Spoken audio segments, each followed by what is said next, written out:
you're live. Good evening. This is a meeting of the Municipal Services Committee of the Board of Trustees of the Village of Wilmette. Staff will now call the roll.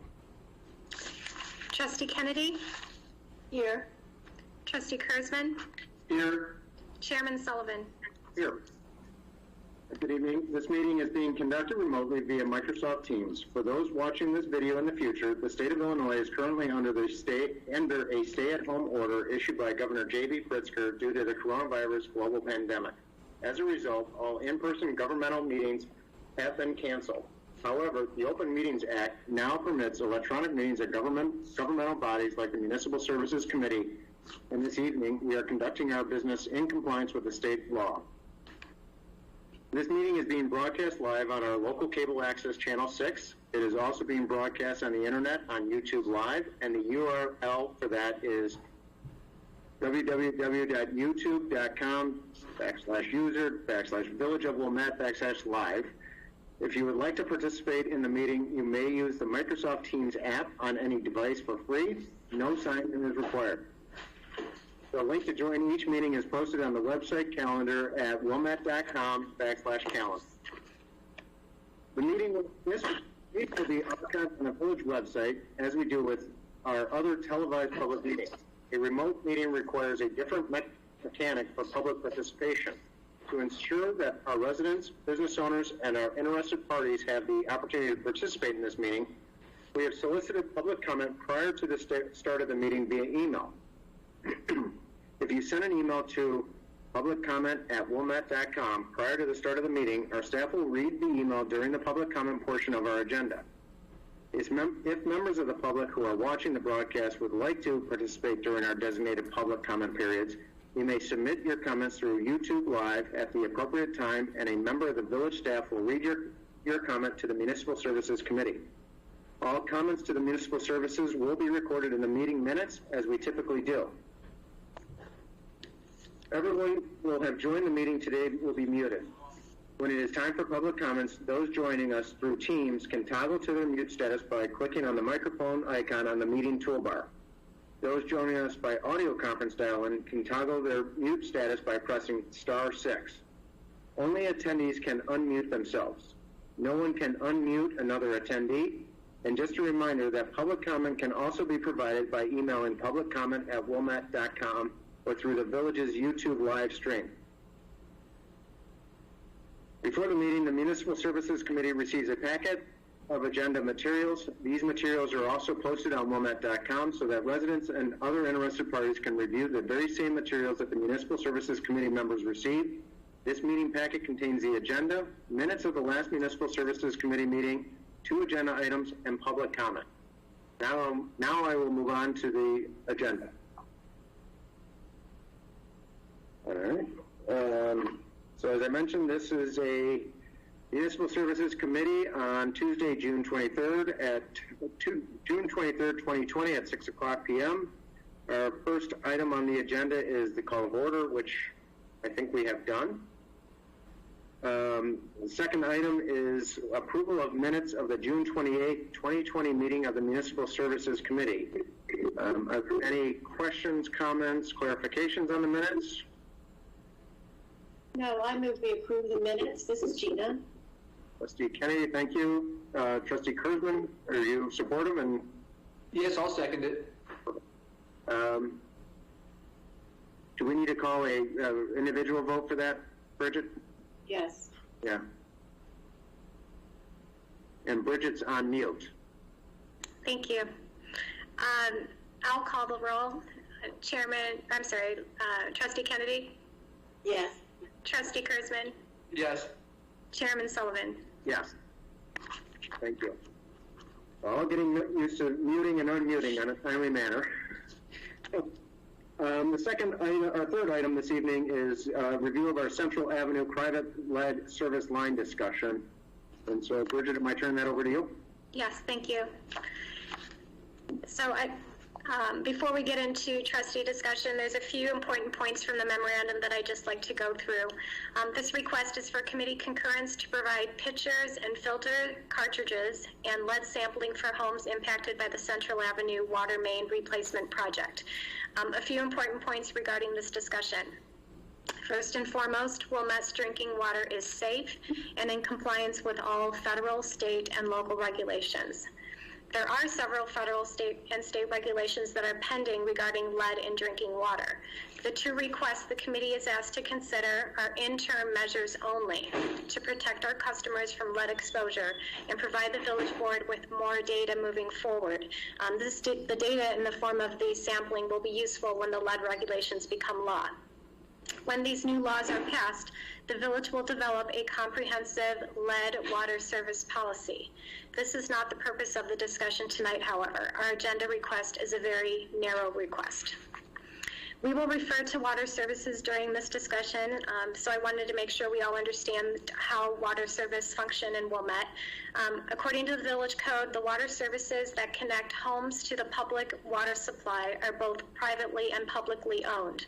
From the public main to the Buffalo Box, which is the shutoff valve in the parkway, this portion of the service is public. From the Buffalo Box to the home is privately owned and maintained by the homeowner. When the village replaces a water main, we always replace the public portion of the water service to copper. Lead exposure can come from several sources, including plumbing materials inside a home, as well as disruptions to the water main or service, as is the case with the water main replacement project. As a result, staff recommends this new procedure of providing pitchers and filters at an approximate cost of $20,000 and voluntary pre- and post-construction water sampling, also at a cost of $20,000 for all homes on Central Avenue that are impacted by the water main replacement. I'm sure there'll be many questions that the committee has tonight, and we'll do our best to answer them. Joining me tonight are the Director of Water Management, Mr. Quaffichet, our Village Engineer, Dan Manus, as well as our Water and Sewer Superintendent, Matt Overeem. And that's all that's all I had as far as prepared comments. So, Trustee Sullivan, it's back to you. I'll turn out Trustee Kennedy or Trustee Kurzman. We received a lengthy packet, and I think everybody's had individual conversations, but any questions for Bridget and the team? I have a question regarding the period of time that you're supplying these water filter kits. It variously refers to it as 3 to 5 months. How do you determine the length of time that it's appropriate to use those? Matt, can you jump in on that one? Yes.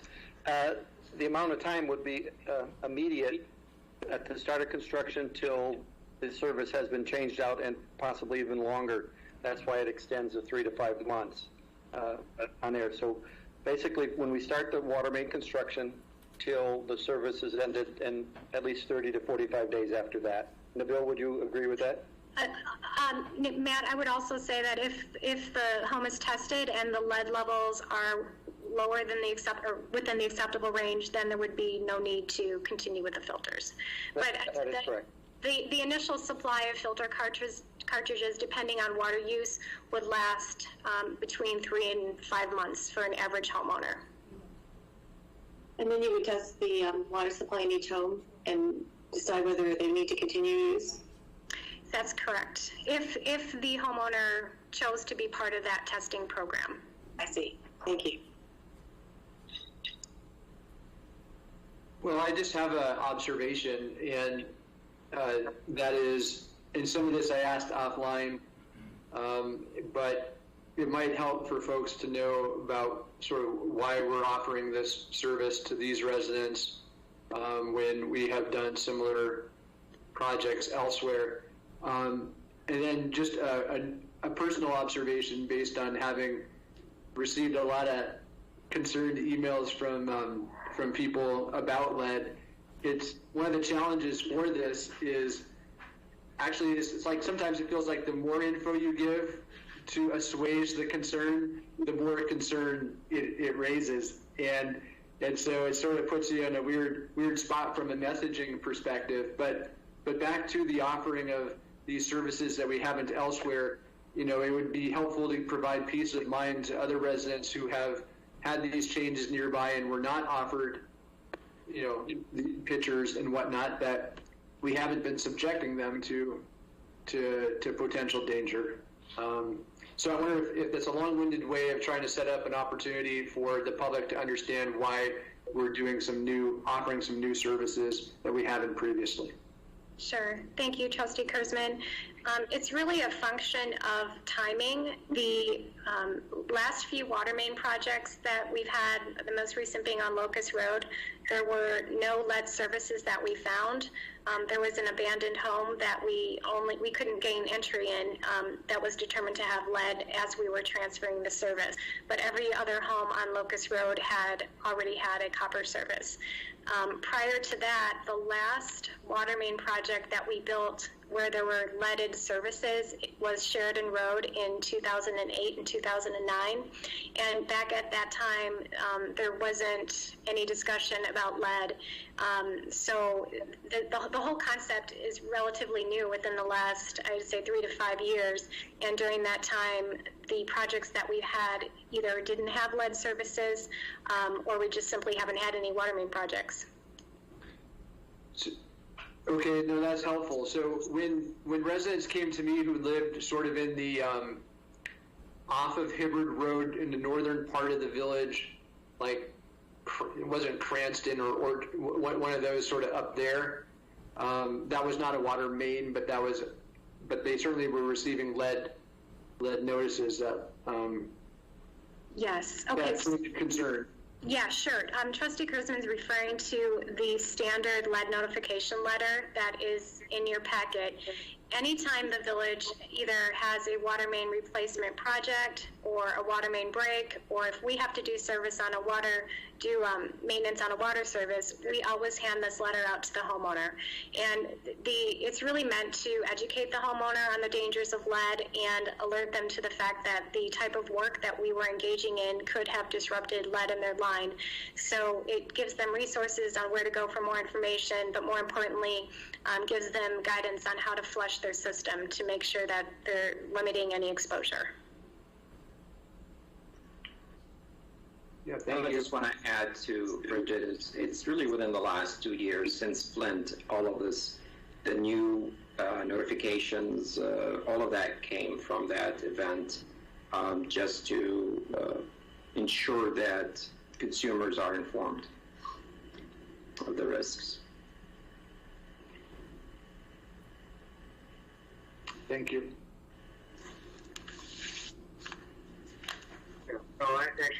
Trustee Kurzman, I agree with your comment. The more we talk about it, the more it's concerning, and which is the lengthy conversation that I had with Bridget as we were preparing this agenda. And I think it's good work. I can support this because I think, the key is we have very good water. We have a good team that distributes that water and the education. And so, as much as we continue to educate our residents on the comfort and the safety we have, but I think this is just a prudent decision for this amount of expense, just to alleviate any concerns for those residents. So, Richard, what is it that you would like us to do tonight in regard to this program? We don't need a motion. It's really just to receive your concurrence, which it sounds like we're on our path to getting. So no formal action is required on our part. Okay. Yeah, you have to bring it to the village board since it's not in budget, or how will that be presented? Well, both of these purchases would be under the value that we'd have to go to the village board, so it's under Mike Brayman's authority to make those purchases. So you'll see in the budget section, it is unbudgeted, it would come out of reserves, or even some of the savings that we have in the water main project on Central, which we'll talk about at the board meeting. So can I just ask a clarifying question that we're addressing pitchers and filters and pre and post construction water sampling? Correct. Okay.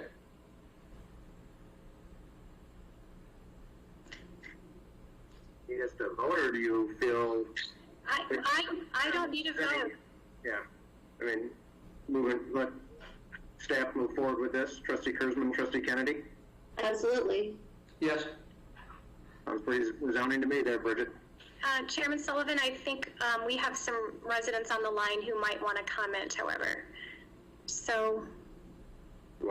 Do I control that, or does somebody else control that? No, I think all we have to do is ask if there's anybody on the meeting who would like to provide public comment. Now would be the time to do so. Well, thank you for reminding me of how to do this. I will open it up for any public comment, even though I can't see anybody. And we should remind people they'll need to unmute themselves to be heard. Yes, thank you. Right. We'll give it a little bit of extra. Obviously, it's not Trustee Kurzman's cat that wants to comment. Oh, man. I've got 2 young kittens that are wreaking havoc around me, so I apologize. So, Bridget, I'm just sort of following the board meetings. I know, is there somebody that can help, or maybe Peter, if you're on, is make sure people are working the technology if they want to comment? I would toss to Alex if you've received any comments on this agenda item. Mr. Artiega? This is Alex Artiega. We have not received any comments through the public comment email, and we have not received any comments on YouTube Live as well. So, there's any guests that are on mute, but. Right, and just Trustee Sullivan, this is Peter Skiles. I would just remind the attendees, the audio conference attendees, to unmute themselves. You just press *6 on your phone, and if you have the Teams client, if you have a touch-enabled device, you can just tap your screen to wake up a little toolbar. There's a microphone icon on that toolbar. You can just tap that to toggle your mute status on and off.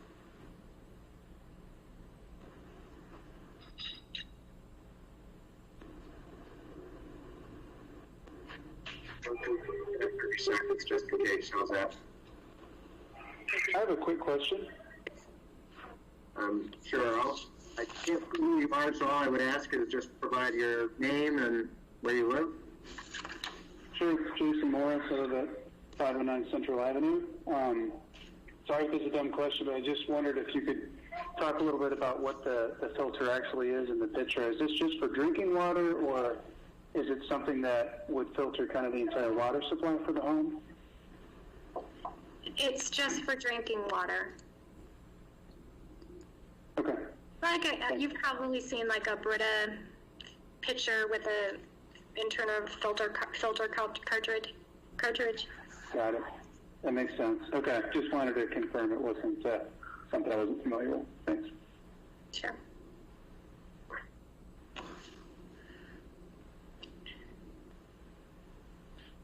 Further,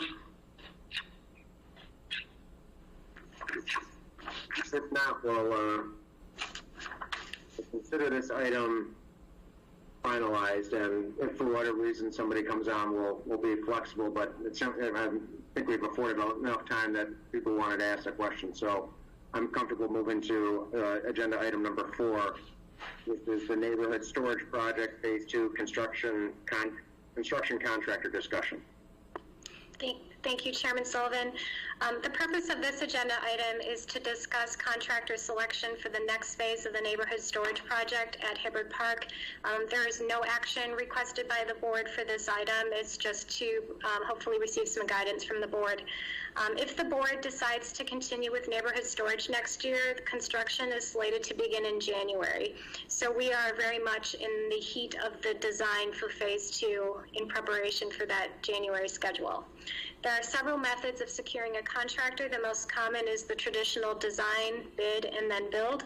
There's also a hybrid called design build. That's what the village utilized for the West Park project.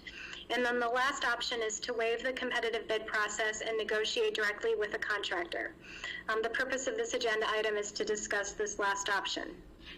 Based on the success we've had so far with the Phase 1 contractor at Community Playfield, village staff is asking the committee to consider allowing staff to negotiate construction pricing for Phase 2 with Berger Excavating.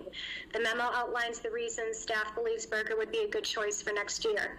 I think the most important factor, however, is making sure the village board is comfortable that staff can reach a price that the board deems fair and competitive.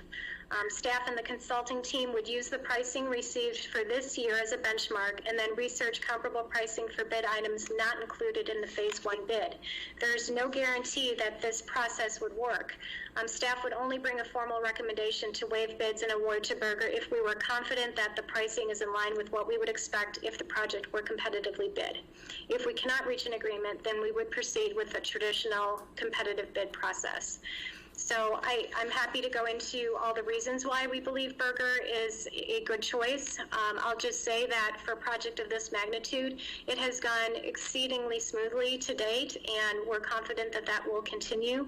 I think a lot of this is the contractor's exceptional cooperation with the entire team and staff to address resident concerns and basically do what they have to make sure that their client, the village, is happy. And they've been able to accomplish that. And their workmanship and the quality of the project is second to none. They truly are the premier storm trap installer in the Chicago region, and it shows.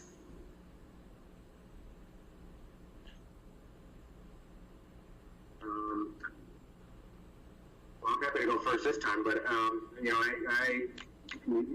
Bridget, you and the team have done a terrific job leading this project. Obviously it's great to see that work is being done and dirt is being moved and installation and regular updates. It seems like they have been a very good partner. When you and I discussed it, where I got comfortable with this is we're a lot smarter today given the process going through Phase 1. Which was a very well done and well orchestrated phase. I would just say, I'm supportive of continuing with Berger and hope that, the superstitious side of me, this doesn't jinx anything. I don't think it will. I have confidence that they'll want to do quality work, but if for whatever reason Phase 2 budget comes off and the numbers as you tie out their numbers and something's way off, because we're smarter today than we were a year ago when we put it out. We come back and revisit that, but I'm supportive if it's an efficient process and a contractor we know that seems to be doing good work in the village. So I'll turn it over to Trustee Kennedy or Kurzman or any other thoughts or concerns. I just have if you could refresh my recollection, we didn't get that many bids for Phase 1, did we? I think it was 2 or 3. We had 5. 5, okay, I'm mistaken. How many of those were competitive or within the range of something we would accept? That's a really good question. I don't have those numbers right in my head. I know the number 1 and number 2 contractor were very close, and I think even the third were within a reasonable percentage of the first 2. In other words, there wasn't a wide spread between your low bidder and your high bidder. They were all pretty competitive and close together. Okay. Trustee Kennedy, I remember, I knew it was fine, and I always thought 3 because there were 3 very, very close. Yeah, I sort of remembered 3 too, and that's, I guess, now I know why. I thought there was one outlier though, Bridget, but we can go back to the notes. Yeah, I can look it up and share that information after the meeting. And just, this may sound silly, but you're not related to Berger Construction, are you? No, in fact, I've been told I should drop my last name. I was one of those people that said that. I asked it too. I mean, what are you going to do? No, I want to make it perfectly clear. There is absolutely, in fact, I've only worked with Berger one other time. I have zero relationship other than professional with them. And that's public knowledge. Thanks. Yeah, no, it has to be restated publicly. I think that, I'm glad you asked that. I didn't want to be the one to do it, but it's important. It's important. And what an amazing coincidence. I'm also okay with proceeding as recommended. I don't think it's any of our favorite thing to do, to be, no bid, so to speak. But there is just no way around how excellent their work has been, and we need to keep this project both from a cohesion standpoint and timeline standpoint. Just keep it moving forward. And when you're in great hands, like don't snatch. Don't snatch victory out of the jaws of defeat, or is it the other way around? But don't mess with the good thing. and I think we ought to just proceed. Thank you. I would agree with that. And this is not, I would feel differently if the two projects were unrelated and we didn't have, but this is not that case. So we're basically just continuing a project that we've already started. It was the engineering and the installation, I assume, is going to be fairly similar in phase 2 as in phase 1. So I think that it does make sense to continue if we think that a negotiated price is reasonable. Thank you. Yeah, I think the three of us are in agreement, Bridget, and trust your leadership to move this forward in the right way. All right, I appreciate your confidence. We will do that. But we don't need to vote on this either. No vote, but perhaps public comment. Yeah. I was going to do that. It's going to take me about 2 minutes to get through that and make sure. So, Alex, I'll ask you if you've heard any or received any comments. I'll start with Alex. No emails to the public comment email address, and no comments on YouTube as well. And then, so then anybody on the phone or on the video, either mute or unmute. I think if you're on the phone, it was *6. We'll give it a minute here.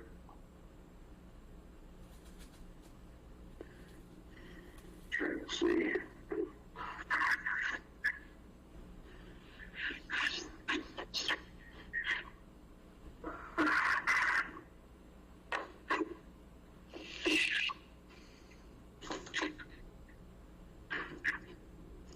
Looks like everybody, I trust that we'll give it enough time. So seeing nothing, or hearing nothing more on this, we'll move to item 5, which is public comment. If anybody wanted public comment, hopefully they've been off mute, or, and again, Alex, I'll ask you if you've received any public comments outside of the agenda items? No public comments have been received.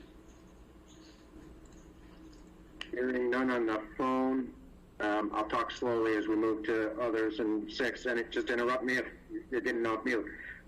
Item 6 is old business. Is there any old business? There's none. Any new business? Item 7. No new business. Okay.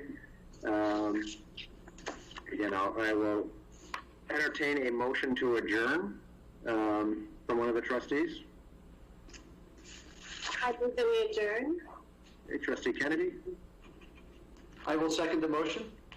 Trustee Kurzman, second. Bridget, do you want to call a roll on that? Sure. Trustee Kennedy? Aye. Trustee Kurzman? Aye. Chairman Sullivan? Aye. So this was a successful meeting. Very well done. We are officially adjourned.